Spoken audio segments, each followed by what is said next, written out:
আমার প্রেমিকা যদি মেসেঞ্জারে আমাকে কবুল বলে, তখন যদি তার কয়েক বছর পর আমার রিলেশন ভেঙে যায়, তখন আমাদের কি হবে? ভাইরা আমার শুনেন, আপনাদের বললাম এখানে প্রশ্ন ঢুকাবেন না, আবার প্রশ্ন ঢুকে দিচ্ছেন আপনারা। ভাই, এটা হাসির কথা না। আমাদের অনেক যুবক ভাইরা, অনেক যুবতী বোনরা মূর্খতার কারণে, অজ্ঞানতার কারণে ইসলাম সম্পর্কে তারা এরকম অনেক ভুলভাল কাজ করে বসেন। অনেক সময় বলে যে ঠিক আছে, এখানে তো আর কেউ, যেহেতু বাইরে সাক্ষী আনতে গেলে চূড়া খাবে, এই জন্য বলে আল্লাহ সাক্ষী। একটা কথা আছে না, অতিভক্তি চোরের লক্ষণ। বাংলা একটা কথা আছে না, অতিভক্তি কিসের লক্ষণ?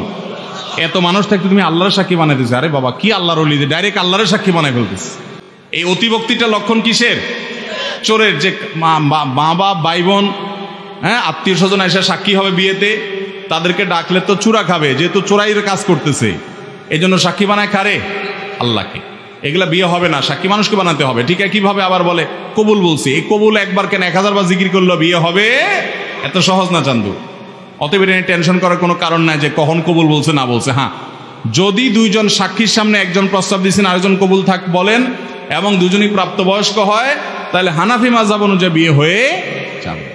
এবং সালাতুন জিদ্দুহুন্না জিদ্দুন ওয়া হাজলুহুন্না জিদ্দুন, তিনটা বিষয় ফাজলামতি করে বললেও কি হয়ে যাবে। অতএব সেটা ভিন্ন বিষয়। কিন্তু একা একা মেসেঞ্জারে 10,000 বার কবুল বললো কোনো অসুবিধা, এতে বিয়ে হবে না। আমি আমাদের বংশ থেকে নিচু বংশের এবং গরিব পরিবারের মেয়েকে বিয়ে করি, যার ফলে সমাজের লোকেরা আমাকে হেয় প্রতিপন্ন করে এবং সামাজিক অনুষ্ঠানে অংশগ্রহণ করতে দেয় না। এখন আমার করণীয় কি এবং আমার সমাজের বিষয়ে কি সিদ্ধান্ত নিব বলেন? আরে ভাই, মুসলমানদের মধ্যে কোনো নিচু বংশ বলতে কিছু, এটা তো হিন্দু ধর্ম বা অন্য ধর্মের মধ্যে মানুষের মধ্যে আছে। মুসলমানদের মধ্যে কোনো নিচু বংশ নাই।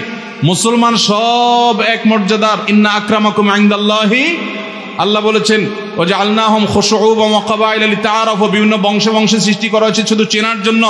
এর কারণে কোনো শ্রেষ্ঠত্ব নির্ণীত হয় না।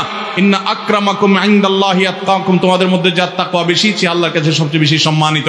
অতএব এটার কারণে কোনো সম্মান আসেও না, যায়ও।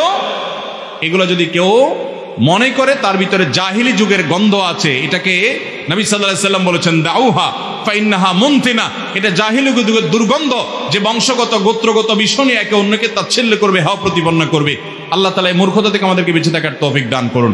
যারা এই ভুলভাল করছে এবং যারা জুলুম করছে, মেয়েকে তাচ্ছিল্য করছে বা আপনাকে তাচ্ছিল্য করছে, তাদেরকে কোনো আলেমকে দিয়ে কাউন্সিলিং করান, বুঝান যে এটা গুনাহের কথা, কোনো মানুষকে এভাবে তাচ্ছিল্য করা অপরাধ। নবী করিম সাল্লাল্লাহু আলাইহি সাল্লাম নিষেধ করেছেন, এটা হারাম, এটা জায়েজ নাই।